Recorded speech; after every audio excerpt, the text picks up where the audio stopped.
Alright, I think my battery's dying on this camera. This is a new camera, so I'm not sure what we got. So we'll go ahead and start busting these molds open. Let's break them open. This is going to be another match play vibrator.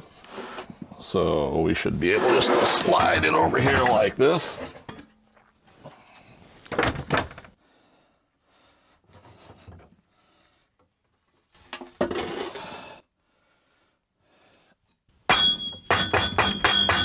We'll go back through and reprocess the sand here in just a bit.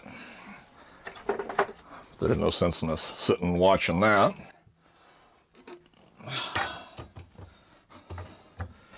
Let's see what we got here.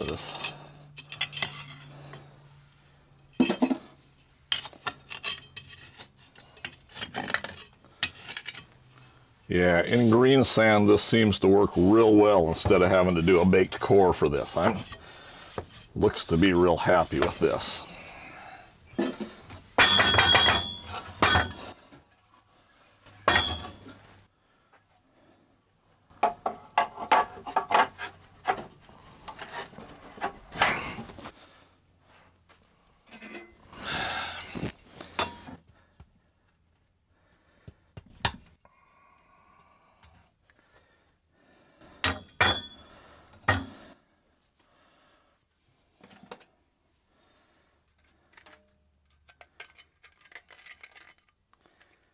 Yeah, for me this actually works better than a baked core. That looks really, really good.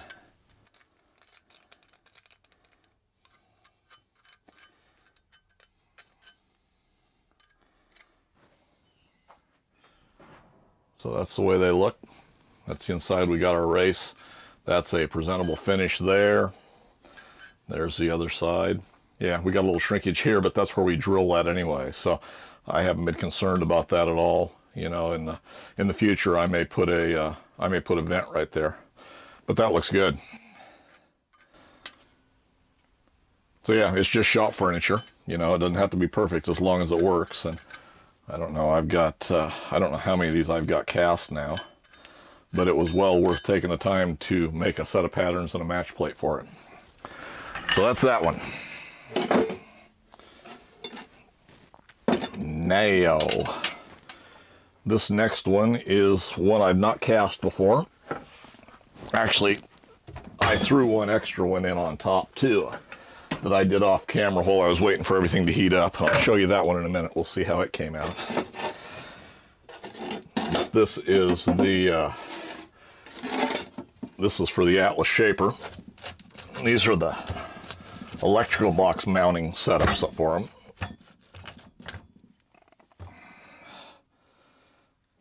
Yeah, it'll take a little more finishing on the pattern itself.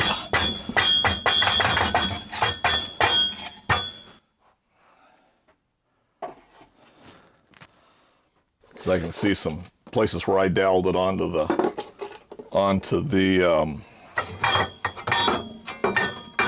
match plate with the two halves.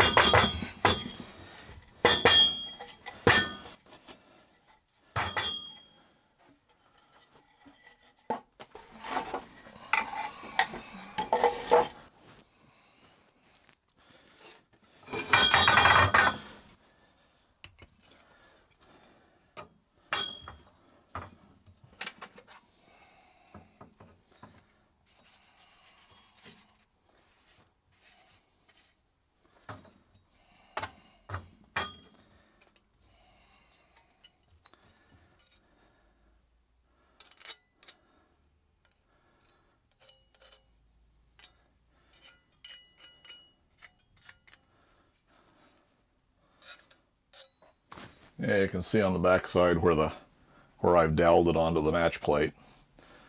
But that matches up real nice.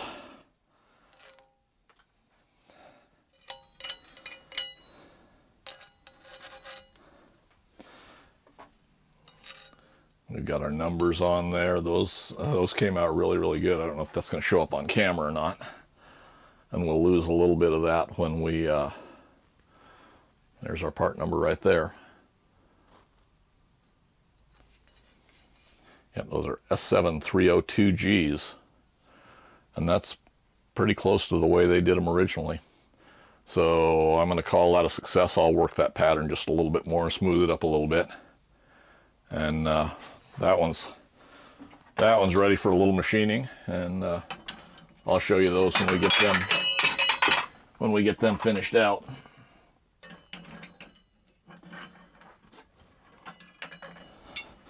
And the last one is just a small angle plate that I put.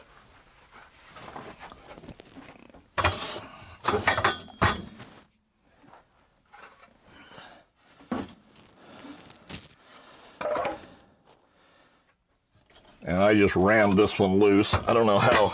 I've got some fallout on the back. Actually, it's not fallout on the back. I've got some stuff showing. This is an old flask, which still works for stuff like this. A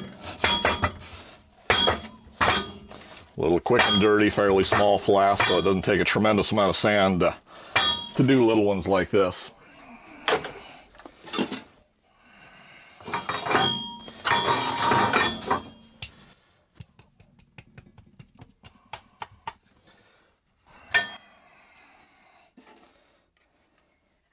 Now this one, where it was rammed loose on the back side, you've got this, and what I did is I just started ramming up got it on both edges.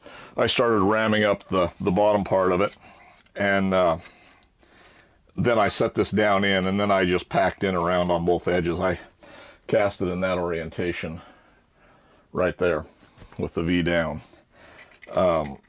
So when I set it in the bottom, I partially rammed the bottom of the flask up, set this in there on the angle, and just packed in around the edges. You know, what I should have done if I really would have wanted a good casting is flipped it, you know, did that, flipped it over, and then re-rammed the bottom of it. But there again, it's not a...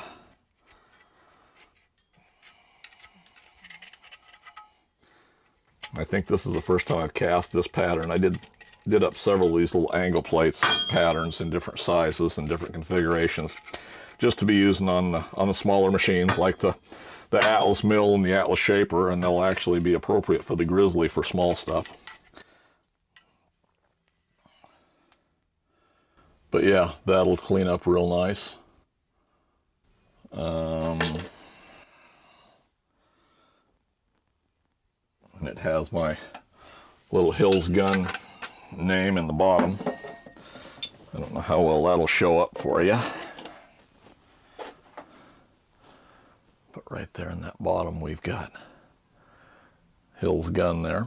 So that's another one. We'll clean it up. Looks pretty good. I'm not unhappy with that at all either. So all three of those castings came out really well. So anyway, hopefully you found it a little bit interesting. I always like to go back and see what I've done wrong or how I could improve upon these, and these are no exception, because I can always learn from my mistakes and hopefully be better next time. Now, if you remember, I said I thought my sand was a little bit too wet, and I felt like it was, but I also felt like I could get good patterns on the, especially on the shaper switch plate box mounts here. Why, on the back side, now I vented these on the front. You know, I said I didn't really think it was necessary. I think if my sand would have been optimal, it probably wasn't necessary. And they came out fine, although I got just a little bit of shrinkage on the back, just right in here. Won't make a bit of difference. When I set it up, machine it, I may run a fly cutter across it. In reality, it doesn't matter. They mount up against the shaper on this side. Square switch box that's on this side, it's all covered. The shrinkage on either of them is not in a area that's going to be a stress area. You know, it's going to work just fine. It's just something that I could improve upon. A little bit drier sand, I probably wouldn't have got quite the gassing off and quite the shrinkage. I would have got a little bit better finish on this, where there again, once it's just smoothed out a little bit and paint's put on it, you're never going to know the difference. It's not a big issue. So I'm happy with both of those. You know, two off of a match plate, so they came out fine. This is the original right here. And you know, it's countersunk on the back, so everything's going to mount up the same. You know, when I compare them size-wise and everything, I got my shrinkage, I think, pretty well in line for what it needs to be. and I'm very happy with it. Now, I will probably go back and change the gating on these just a little bit. On my sprues, on my runners, I've got a little bit more than is probably necessary. You know, I can probably cut that back just a little bit. There again, finished product, it won't make a bit of difference, although clean up, you know, I could make those runners just a little bit smaller and have a little bit less to machine off of there when we get that far.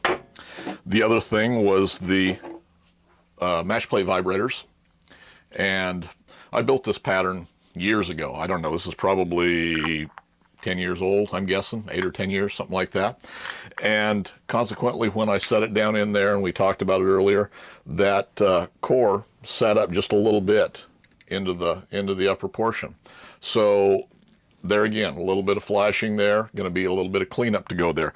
Now that I think could be cured quite simply, and this pattern's fine, you know, I'm not unhappy with it at all, but I've got a little bit of flashing that could be taken care of. Now I could probably cure that flashing just by adding a couple of coats of finish to the inside of the core box right in through there, because it's just worn off over the years, so it's allowed it to build a little bit. If I get a couple of coats of finish on there, why, that would shrink that core box cavity just a little bit, and I suspect we'll take care of that. Now I did notice when I separated the halves of them, when I got it to this point right here, and I separated them, why, one of these halves, probably this one, yeah, I believe it was this one, didn't really want to separate from that steel core, and it was hanging on the steel core. And that, I think, is probably this area right in here. So probably I'll sand that just a little bit there again and smooth that up all the way around, and that should cure that problem. So anyway, those are the things I can do to make my castings a little bit better. Hopefully you can utilize some of that information along the way. I have noticed a big difference since I moved my sand bin inside. Why, when I had it set out, it was under cover and everything, but when I had it set outside before, I was always having to fiddle with the sand. I find with it setting in here, even if it gets cold or hot in here, why, it's retaining that moisture in the sand bin more efficiently, I guess, so my sand's not drying out nearly as much. So this time when I shook everything back out in there and sifted it back in, I didn't add any tempering water to it at all, and I suspect I'll probably cast sometime this week again. I suspect, and I'll check it the day before, that my sand will be just right where I want it to be. So I'll probably cast up another one of the sets of mounting brackets for on the shaper, and we'll see how those come out, and see if indeed that little bit less moisture content will give me a better casting, you know, less gas off, a little bit smoother finish with the same setup. So anyway, I'm going to end this here. Hopefully you found this a little bit interesting. If you haven't hit that subscribe button, I'd appreciate it. And comments or suggestions, leave them in the comment section for me below. And as always, thanks for taking the time to watch.